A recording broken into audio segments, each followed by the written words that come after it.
저기 뵈니까 좀 학원에서 제가 뵌 분들도 계시고 처음 뵙는 분들도 계신데, 저 백사회 소방기술사 1호 평신반 강사 백승주 인사드리겠습니다.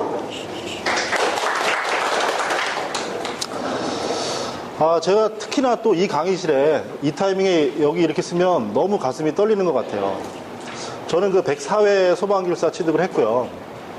1차 합격은 103회. 지금 딱 1년 전이죠. 지난 일요일 시험 보신 그 1년 전 회차에 합격을 했고, 그 전년도에는 제가 처음 6월 달에, 재작년 6월 달에 정규반 과정, 여기 선생님 자리에 제가 머리 깎고 와가지고 처음 접수했습니다. 소방기술사를 처음 교재도 사고 공부를 시작했는데, 이제 불과 1년 안 되는 시간에 영광스럽게도 합격의 영광을 얻었고, 또 이렇게 여러분 앞에 조금 부족한 부분이 많지만 서게 됐고요. 그리고 선생님들께서 이렇게 많이 와 주셨는데, 오늘 제가 저로서 말씀드릴 수 있는 건 그런 것 같습니다. 이거 같은 경우는 특히 이번 회차 기출풀이는 저희 연구반에서 이렇게 내공이 상당히 많으신 수험생께서 준비도 해주셨고, 또 원장님도 검수를 하셨지만 이렇게 보면은 크게 편집은 안 하셨어요. 그래서 조금 모자란 부분도 있을 수 있고, 그리고 중요한 거는 이 답안을 쓰실 때 정답은 없습니다. 모범 답안은 있지만 정답은 없습니다. 이 답안에 대해서 꼭 어떤 책자에 똑같은 제목에 똑같은 문제가 있다고 해서 그걸 쓰면 6점이고 안 쓰면 5점이고 그렇지 않습니다. 본인의 기술사적 관점을 쓰시면 그게 7점이 될 수도 있는 거예요. 예. 저는 분명히 그렇게 생각하고, 또 제가 그 이후에 저희가 면접반도 운영을 하고 있는데, 면접반은 담임 교수님이 계시고, 제가 참관으로 가끔 이렇게 합격하신 기술사님들을 뵈면 1차 합격 전에 공부하신 기간은 죄송한 말씀이지만 길면 길수록 좋아요.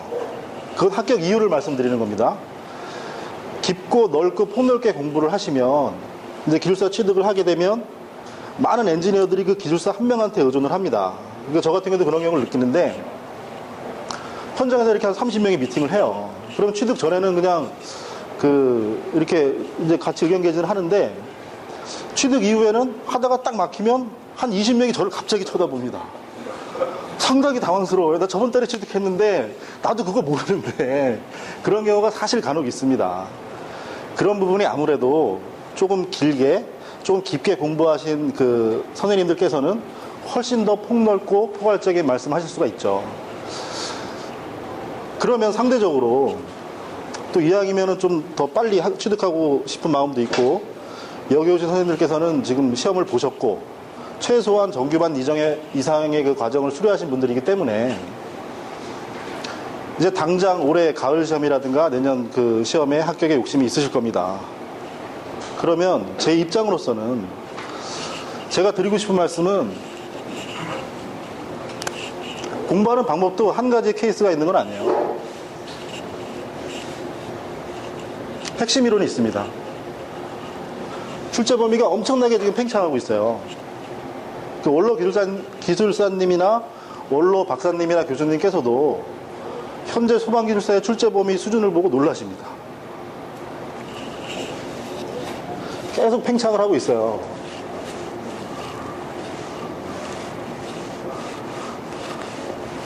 아무리 팽창을 해도 중요한 거는 이 기본이 중요하다는 거죠.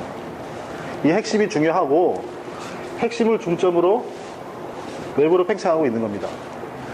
그래서 이제 현재 출제가 되고 기출이 됐으면 이 강론에 대한 이해를 충분히 하시고, 또 거기서 더 깊이 들어가시면 저는 위험하다고 봅니다.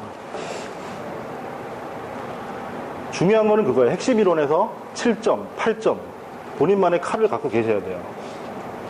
그래서 조금 오늘은 이렇게 뒤에 제가 3, 4교시 설명을 제가 담당을 했는데, 이렇게 쓰셔야 된다, 이걸 다 외우셔야 된다, 이런 부분보다 시험장에서 답안을 쓸 때 어떻게 표현을 할까, 칼이 있어야 됩니다. 노멀하게 어떤 강론에 대해서 한 가지를 쓰시고 딱 물어본 거 그것만 쓰시고, 이 답안도 사실은 강사가 쓴 답안으로서는 마지막 칼은 숨겨놓은 거예요. 노말하면 해서는 안 되거든요. 노말하면 벌써 합격률이 10%가 됐겠죠. 네, 본인만의 칼이 있으셔야 됩니다. 뭐 시간 매우 짧게 남았는데 간단하게 말씀드릴게요. 예를 들어서 식용유 화재 이제 시중의 교재나 어떤 교재에 그런 표현이 있어요. 인화점과 발화점이 가깝고 재발화가 생기니까 싱싱한 야채를 넣어서 끄자. 그럼 대책에다가 많은 분들이 지금 평신만에서도 평가를 해보면 싱싱한 야채가 계속 나오고 있어요. 그러면 최초에 그 교재를 서브하시고 썼던 선배 기술자님께서는 냉각이 중요하니까 조리사가 식용유에 팬에 불이 붙었을 때 싱싱한 야채를 던지고 뚜껑을 덮어서 발화하는 것이 냉각소에 예를 들 수가 있다. 이 정도로 쓰셨겠지. 근데 그거를 선배 기술자님의 서브노트, 어떤 다반화된 교재를 사서 대책에다가 싱싱한 야채를 쓰자. 똑같은 표현을 쓰셔도 수준의 차이가 있는 거예요. 그러니까 받아들이시는 분 자세가 이 답안을 쓸 때 논리적으로 기승전결을 어떻게 표현을 하겠다. 이 로직을 갖고 계셔야지 한 줄 한 줄 뜯어와 가지고는 차별화가 될 수가 없습니다. 그 기술사는 이론과 실무의 정점에서 대책과 솔루션을 제시하는 기술 자격의 최고 정점에 있습니다. 절대 어떤 교재에 어떤 내용을 외워서 그대로 쓰는 사람만 합격시키지 않으려고 그 채점자나 출제자께서 노력을 하고 계십니다. 그 점에서 꼭 유의하시고, 암기량이 너무 많고 공부범위가 너무 넓어지시면 본인의 논지가 흐려질 수가 있어요. 꼭 그걸 유념을 하시고 공부를 해 주셨으면 좋겠습니다. 3-1번 보시죠.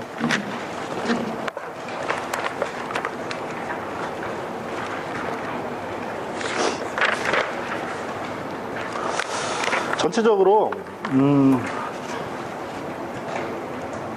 이제 처음에 이제 시작을 할 때 분진 폭발의 개요에서 이렇게 시작을 했고 특징이 있습니다.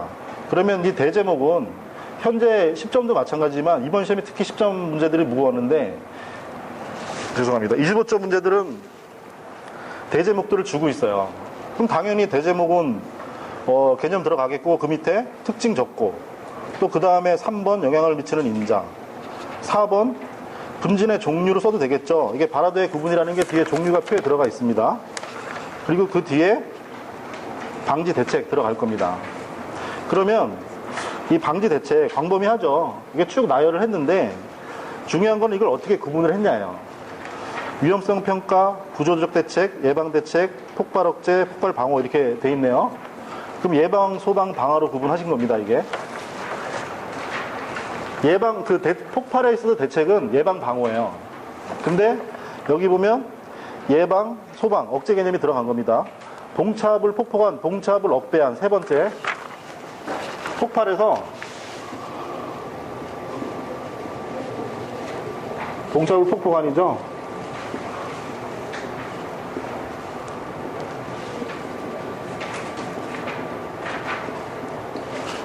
정기반 때부터 저도 이제 두 문자로 해서 이렇게 계속 외웠는데, 동차압을 폭포관.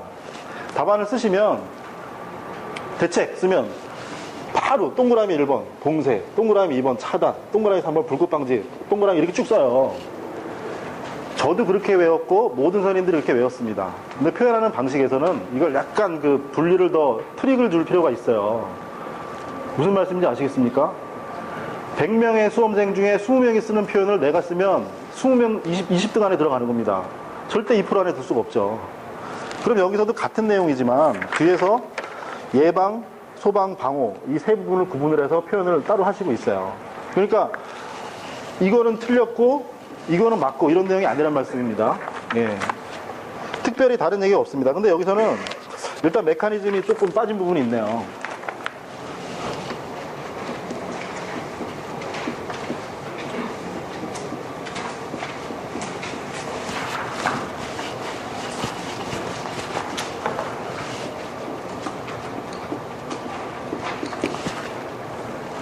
흑불 혼연배에다가 2차, 3차 폭발을 계속 일으킵니다. 분진 폭발 특징이. 거기다가 여기서 바로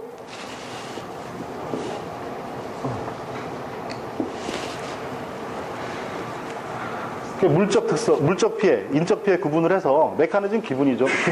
기본. 이게 상당히 노멀하고 정규반 때부터 그리고 특명 교재도 있는 기본 내용인데 조금 빠진 부분이 있습니다. 기본은 적어주고 맥은 잡아주셔야 되니까 그 부분이 있고요. 그리고 분진 폭발 특징의 밑에 가로 번에 보면 폭발 항원 농도 20에서 600 아니고 60입니다. 네.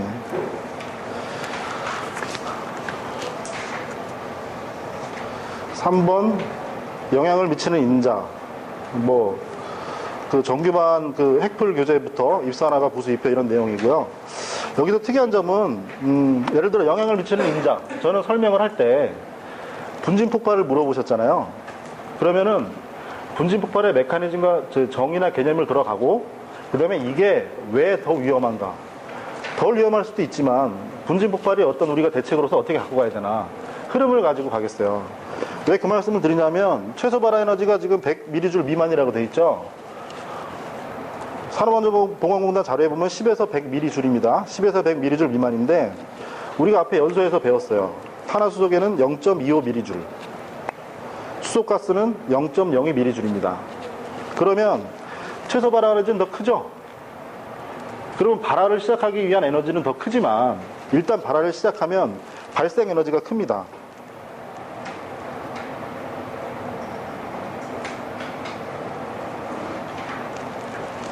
발생 에너지가 크다는 표현은 지금 좀 없어요. 근데 그게 중요한 얘기입니다.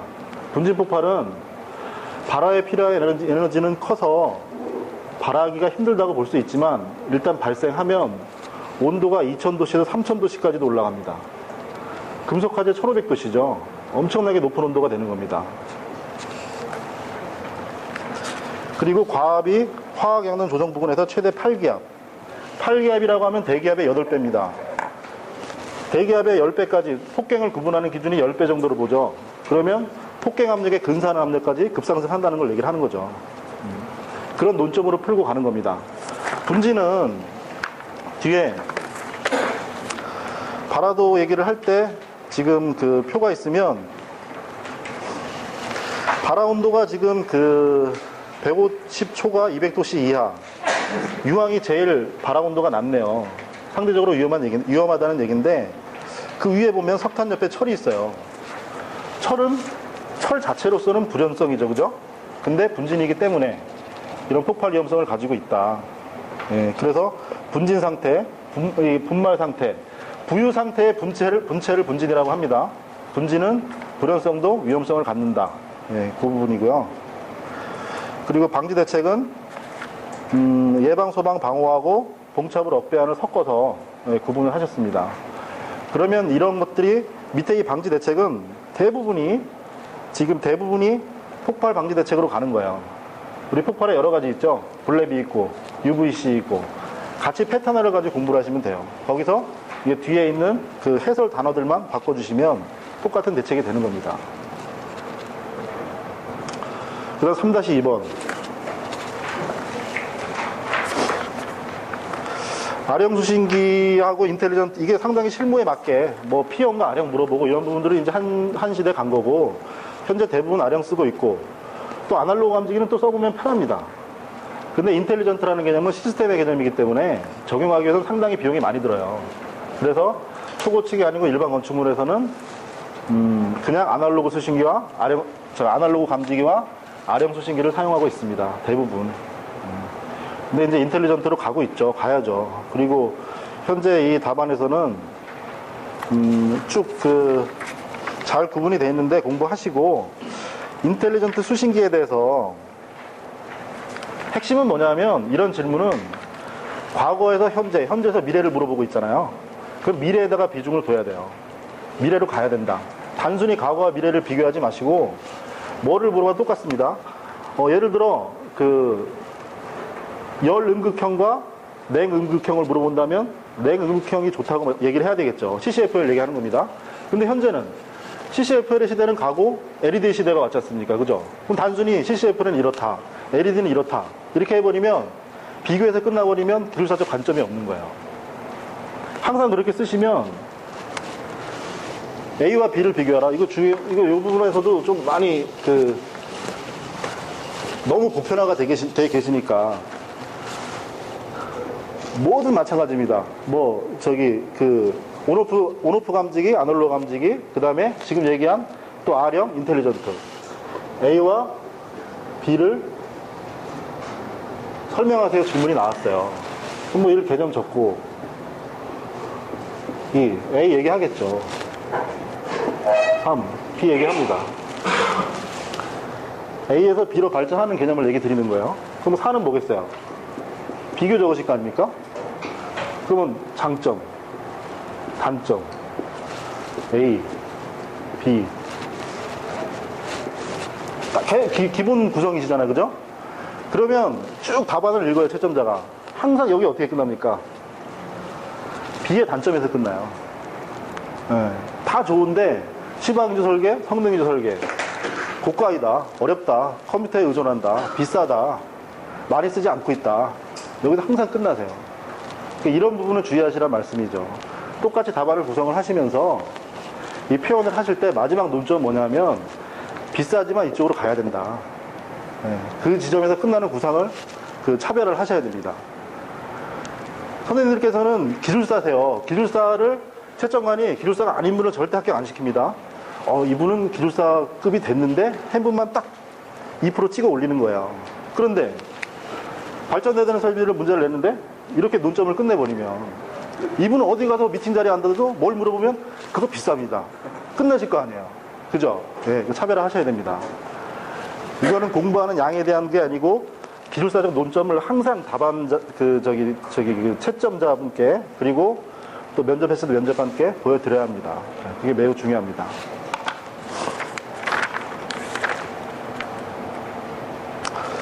3-3번. 제가 원장님한테 이거는 그 화재공학 쪽 설명을 좀 이렇게 부탁을 드렸는데 위험물이지만 화재공학 설명으로 했는데 뭉뚱그려가지고 앞에 문제랑 퉁쳐가지고 덩어리로 설명을 해줘 버리셨어요. 그 공부를 하실 때는 이 덩어리 공부가 상당히 중요합니다. 묶어서 하는 공부.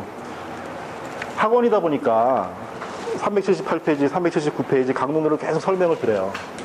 그런데 기술사적 관점으로서는 이 전체를 소방의 이론으로서 몸에 녹이셔야 됩니다. 예를 들어 앞에 보면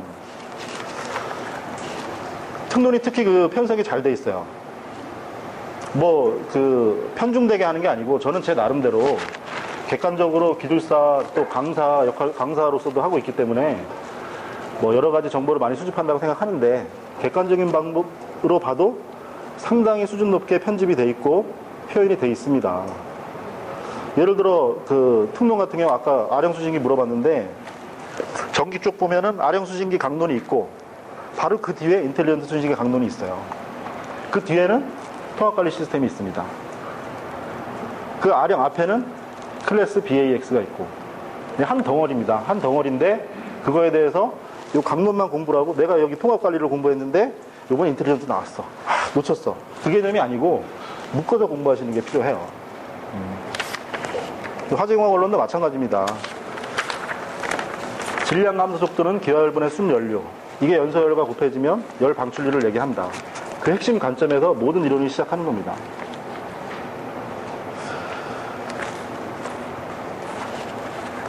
(3-4번)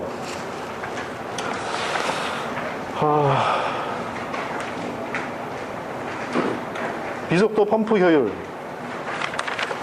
비속도를 유도까지 한번 해보자고 제가 우리 연구반 때 한번 얘기를 해서 2주 전에 한번 풀어봤었는데요. 유도식으로 해도 상사법칙이랑 같은 문점입니다. 유도식으로 해서 풀어가도 좋은 답안은 점수를 받으실 수 있었을 겁니다. 간단하게 보면 딱 3줄 설명드리겠습니다. 터볼 사축. 저는 이렇게 외웠어요. 터볼 사축. 우리 248장이 암기 있죠?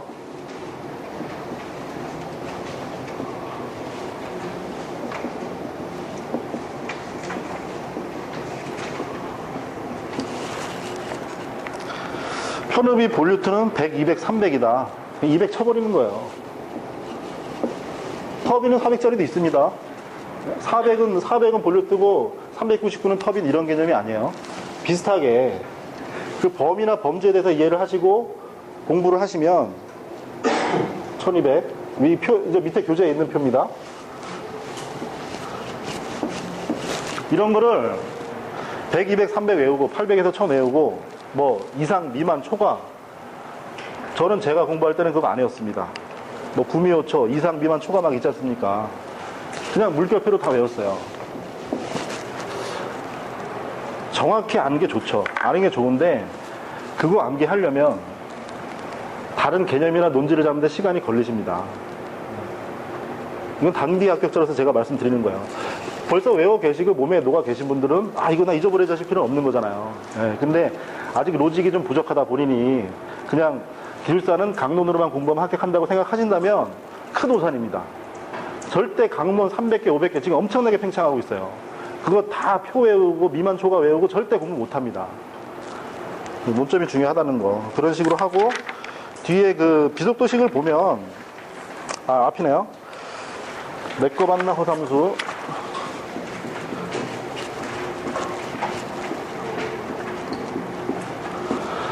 간단하게 이거 회전수 얘기하는 거고 유량이 위에 있고 양정이 밑에 있습니다. 그러면 비속도가 작죠. 전체 범위에서. 비속도가 작다는 거는 Q가 작은 걸 얘기를 하잖아요. 그죠? Q가 작으면 성능 곡선이 여기가 H, 여기가 Q 이렇게 되나요? 그죠? 네. 그런 부분에서 완만하다, 급격하다. 이게 구분이 되는 겁니다. 그 설명만 해주시면 돼요.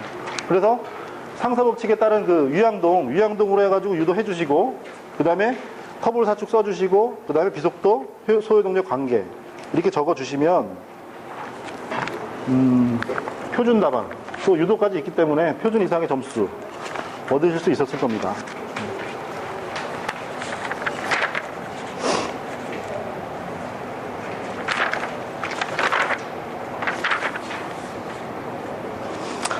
미분무 같은 경우는 상당히 그 진보적인 설비이기 때문에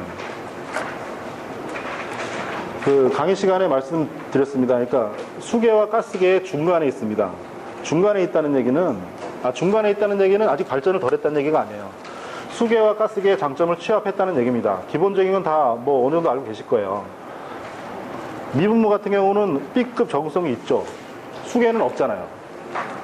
근데 B급, C급 적응성이 있고, 그리고 또 독성, 환경영향성이 없고, 독성 피해 없고, 현재 도시철도 9호선에 그 지하철의 미분무수가 적용이 되어 있습니다.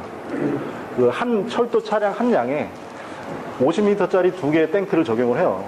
그러면 여러 가지로 그 용역의뢰를 하고 설계를 했죠. 전기화재, 그 다음에 방화자의 유리화재, 그 다음에 밀폐 공간에 제일자가 많기 때문에 독성이 있으면 안 됩니다.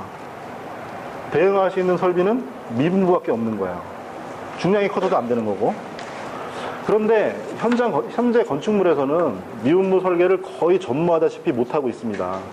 그 이유는 뭐냐면 나중에 도입이 되면서 기존의 화재 안전 기준의 코드 베이스가 아니고 성능 설계로 지금 하도록 하고 있어요. 100%. 그러다 보니까 설계자의 사실 저부터도 그렇습니다. 백데이터가 있고 설계 경험이 있어야 설계가 이루어지고 또 시공까지 품질 관리까지 되는 건데 아직까지 그 부분은 발전되지 않은 부분입니다. 그래서 미분무가 나오면 수계와 가스계와 비교를 해서 장점 기술 하시고 현재 국내에서 정착 단계인데 정착이 되지 않고 있는 점 적어주시고 그리고 어떻게든 정착을 시키자. 이 관점으로 가주셔야 됩니다. 똑같이 대부분 쓰신 분들도 많으실 거예요. 어렵다. 그죠? 고가이다. 뭐 이런 부분에서는 조금 그 강한 논점을 가지고 적어주셔야 됩니다. 효과나 이론에 강론에 대해서는 다 알고 계실 겁니다. 그리고 3-6번 원장님께서 설명해 주셨고요. 사교시 폭렬.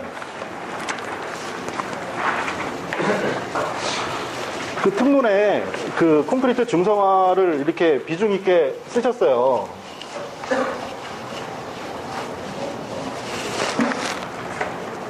콘크리트 중성화가 중요한 이유는 뭐냐면 화재가 나고 순식간에 그 중성화 때문에 건물이 중성화 그 중성화 때문에 붕괴가 되는 부분이 아니고, 이 건물이 점차적으로 중성화 때문에 구조 안정성을 해쳐서 붕괴나 재사용 불가까지 간다는 거를 그 피해를 얘기를 하고 있는 거죠.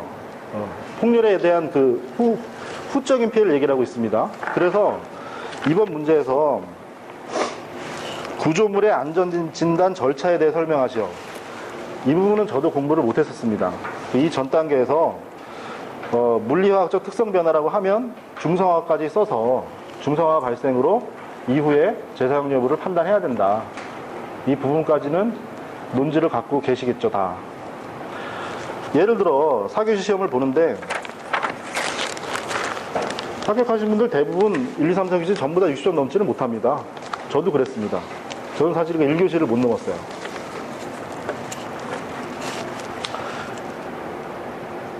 그래서 방어 문제가 필요하다는 말씀 드리고 싶은 겁니다. 모르는 문제도 어쩔 수 없이 써야 돼요. A와 B를 물어봤는데 내가 A밖에 몰라. 그래도 들어가야 됩니다. 그래서 저 같은 경우는 이걸 방어로 만약에 선택을 했다면 화재 진화 후 구조물의 안전진단 절차, 이 가로 번호만 쭉 보시죠. 뭐 동그라미는 어떻게 적든 상관없습니다. 손상부를 조사하고 변이 및 처짐 조사하고 철근 탐사 재원, 이 부분은 조금 전문적인 단어네요. 압축 강도 조사하고 내구성 및 잔존 수명 예상해서 재사용 여부 판단한다. 어려울 게 하나도 없죠.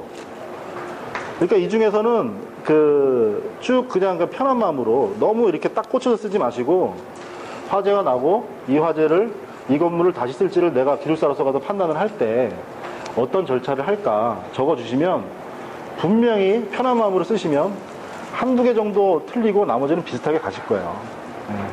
그렇게 되시면 이 앞에 게 로직이 명확하면 이것 또한 합격 점수 이상 나올 수 있습니다. 그래서 꼭 그거 강론을 공부 안 했다고 들어가시기 전에 방어 문제를 하실 때는 조금 더 편한 마음으로 조금 아는 문제 푸시고 뒤로 이렇게 밀어 놓다 보면 좀 그런 로직도 쓰십니다.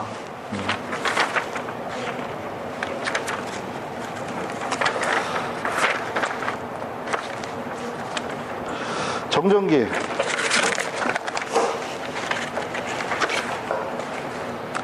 정전기가 역학환상, 이제 정전기에 대해서는 뭐 아주 그냥 매우 중요합니다.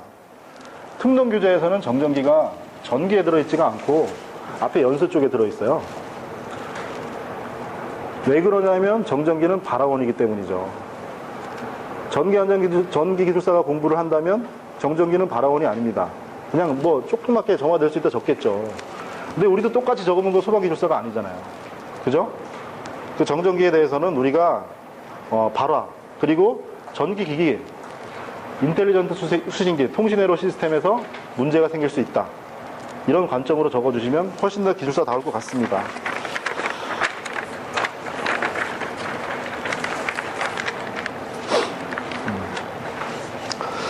이 문제풀이는 두 가지 목적을 갖고 있어요. 답안을 쓰시면 이렇게 쓰시면 좋을 것 같다는 표현이 있고, 또 하나는 키워드나 베이스를 깔아드림으로써 이게 이쪽 백데이터에서 이런 범위에서 출제가 된 거다, 이렇게 말씀드리고 싶은 게 있는 겁니다. 지금 예를 들어 표에서 보면 인체의 대전전이와 전기의 강도, 뭐 대전전이 나왔지 않습니까? 이거를 다 외워서 쓰신 분이 계실까요? 머리 글자로 외우면 이렇게 되겠네요. 전손, 따손, 손손. 예. 그러니까 이제 이런 거 같은 경우는 본인이 서브나 암기를 만드실 때 그런 말씀 하시는데 서브 만드는데 시간 많이 걸리지 않냐. 저 같은 경우는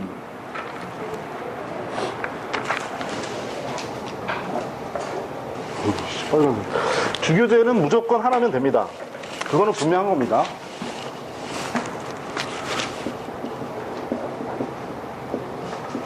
주교재를 공부하다 보면 이제 제가 지금 주로 논점으로 말씀드리는 단계, 답안이나 표현을 할 때 본인의 로직이 필요합니다. 나만의 로직. 서브노트를 만듭니다. 이거는 이론에 대한 공부도 있지만 이론 공부는 여기서 끝나야 돼요. 본인 표현에 대한 로직을 세우는 거예요. 기승전결을 어떻게 표현을 할 건가. 이 강론들을 계속 훈련을 하는 겁니다. 그러면 저 같은 경우는 250개 정도로 훈련을 하는데 그 외의 것들도 그 250개 훈련된 틀 안으로 들어옵니다. 새로운 강론을 수집을 할 때. 합격하신 기술사님들 많이 얘기하시죠. 합격할 때쯤 되면은 다른 사람 타 교재는 서너 시간 만이면 읽힌다고. 이제 그걸 말씀드리는 거예요. 그리고 서브가 되다 보면 서브도 양이 좀 많아져요. 두꺼워져요. 암기가 필요합니다. 안 헤어지는 것들 있잖아요. 안 헤어지고 외워가지고 계속 그 다음부터는 반복을 합니다. 그래서 예를 들어 방어과 실무 핸드북이나 상당히 좋은 책이죠. 원로나 학계에서 이렇게 논문으로 좋게 편집이 포괄적으로 돼 있으신 건데 이런 자료들을 계속 흡수를 하는 거예요. 그래서 암기 노트에 집어넣는 거죠. 그래서 계속 훈련과 반복을 하십니다. 그렇기 때문에 특론만 봐서 합격을 한다. 물론 할 수 있습니다. 저 특론만 봐서 합격했습니다. 그런데 모든 분들이 특론만 본다고 합격하진 않아요. 출제 범위가 넓어지기 때문에. 로직을 세우고 로직을 정확히 세우고 본인이 암기할 것만. 여기 대전전이 같은 경우도 1에서 12까지 있잖아요. 한 3개만 뜯어오세요. 3개만 뜯어와가지고 나중에 정적인 문제 나오면 이런 것이 있다. 인체 전격이. 한 3개 정도 표현합니다. 그렇게 갖고 가시라는 말씀 드리고 싶습니다. 재정기 뒤에 바로 나왔고요. 재정기는 아까 뒷부분하고도 중복이 돼요. 앞부분이었는지 메탄과 아세틸렌 이동식을 물어봤잖아요. 이동식 물어봤기 때문에 그쪽에서도 재정기가 표현되면 좋습니다. 4-3번.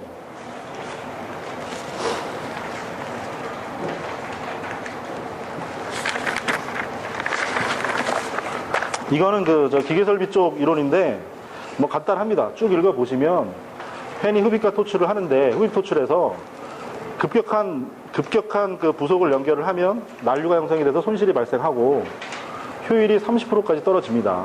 그 이상도 떨어집니다. 연결에 따라서. 우리 제어 설비에서 펜 흡입 측은 20m/s, 토출 측은 15m/s 네트로 제한하고 있습니다. 간단하게 여기에는 없는 것만 설명드릴게요. 그림을 보시면 이해가 가니까. 시로코인이 있으면 측면은 이렇게 되겠죠. 이렇게 올라가고 원형이 있어가지고 이렇게 들어갑니다. 들어가면 펜이 회전을 하면서 이렇게 나가잖아요. 바람방에 이렇게 나가잖아요. 그러면 이 회는 보통 대형이니까 바닥에 설치를 하고 덕트는 수평으로 나갑니다. 그 뒤에 여기 자료에 보면 베인의 내용이 많아요. 그림이 이상한데 이게 이렇게 가야 되는데 현장에서 간혹 가다 보면 이게 그 설치가 어떻게 설계가 처음에 검토가 미스가 돼가지고 이거를 반대로 설치가 되는 경우가 있어요. 이렇게 되는 경우가 있어요. 그러면 TAB 절대 안 나옵니다. 30%까지 떨어져요. 바람이 불다가 이렇게 가다가 바로 이렇게 돌아가야 되잖아요. 그죠? 지도 관성이 있는데, 저항이 있는데.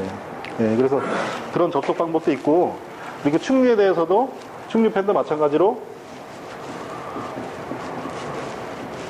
모터의 냉각을 위해서 기름을 이렇게 흐릅니다. 이렇게 흐르면, 덕트 연계령이 있어요. 그 벽부형이 아니고 덕트 연계령 같은 경우는, 실제 흡입은 20m/s 되겠죠. 세크로 단면적으로 설계를 하면 여기서 좀 넓게 넓게 해가지고 이쪽 길이로 이렇게 가고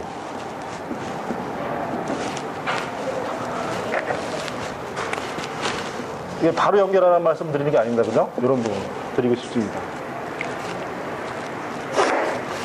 그래서 송풍기에 100% 성능을 해야 된다. 그 관점으로 가시면 될 것 같습니다. 그리고 이 부분에서는 이제 연결하는 부분에서 가이드와 안내판 비중으로 나왔는데 이 진동 방지에 대해서 캔버스라고 쓰죠. 닥트 연결합니다. 흡입축도 위에서 내려오니까 내려오고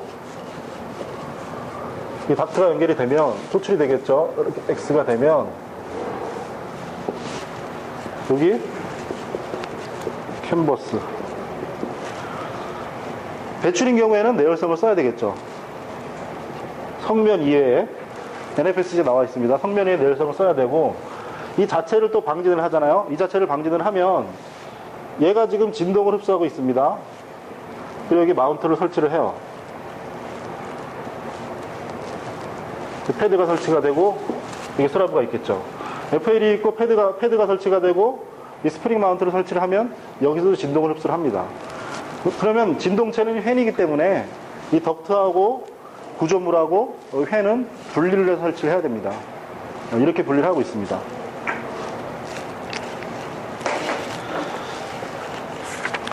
대형 물류창고는 4-6번을 같이 설명드릴게요. 전통시장하고 대형 물류창고가 지금 우리 그 연구반 선생님들께서 좀 다른 분이 준비를 하셨어요. 근데 왜 비교를 드리냐 하면 풀어가는 방법이 4-4는 이제 땡땡화재에 조금 더 근접하게 돼 있습니다. 거주자 특성, 연소 특성, 그죠? 공간 특성, 막 이렇게 세 가지로 구분을 했는데, 뒤에 같은 경우는 4-6번 보시면 대입원의 가로 1번 보시죠.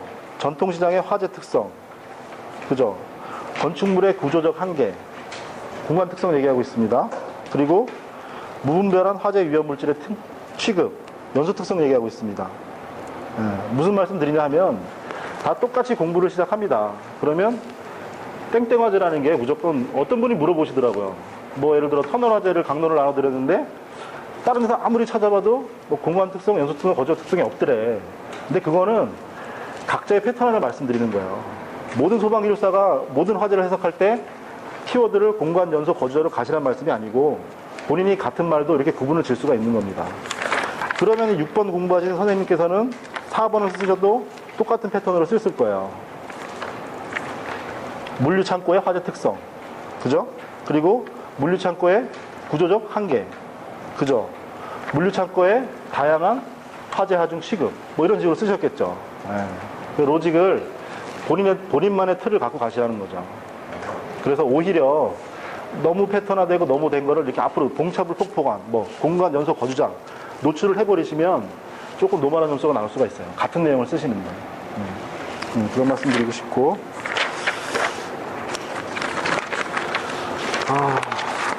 1시까지니까. 그래서 마지막으로 드리고 싶은 말씀은, 저도 이렇게 하면서 꼭 그쪽으로 더 전문적인 용어를 제가 사실 못 찾았어요. 공부하고 이런 기간이 짧다 보니까 덩어리 공부라고 표현을 합니다. 공부를 하면 연소, 방화, 방폭, 잠깐만 설명드릴게요.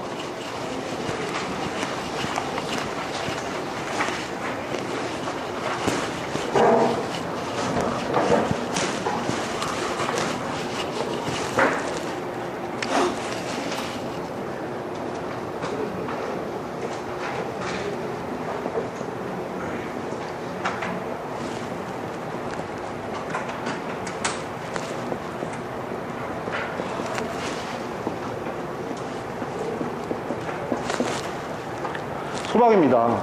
소방이고, 파이어 파이팅이라고 산업계에서는 얘기를 하죠. 파이어를 또 프로텍트도 하고.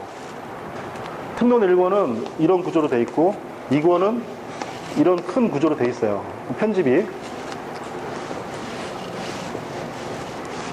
항상 얘기를 하죠. 메커니즘과 대책이라고. 1권은 메커니즘이고, 2권은 대책입니다.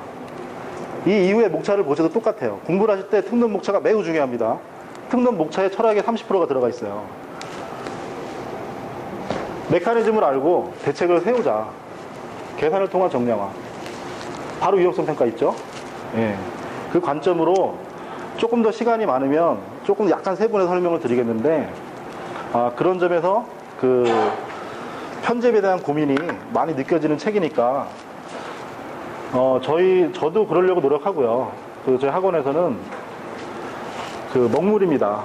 여러 선생님들께서 스펀지가 되시면 힘껏 빨아들이시면 단시간 내에 현재까지 공부해 오신 내공도 또 있으니까 그걸 압축해서 빛을 훨씬 더 발하시는 진짜 채점자가 무릎을 탁 치는 개념 세 줄만 딱 보고 들어가도 이분은 기술사적인 로직이 있구나. 저도 느낍니다. 어떤 강론은 세 줄만 딱 쓰면 세 줄에서 6점 깔아놓고 어디서 더 주지 찾아 내려갑니다. 그런 로직을 가지고 공부하시는 관점이 중요하다는 말씀. 그게 기술사 시험의 목표라는 거 꼭 말씀드리고 싶습니다. 짧은 시간 감사드리겠습니다. 감사합니다.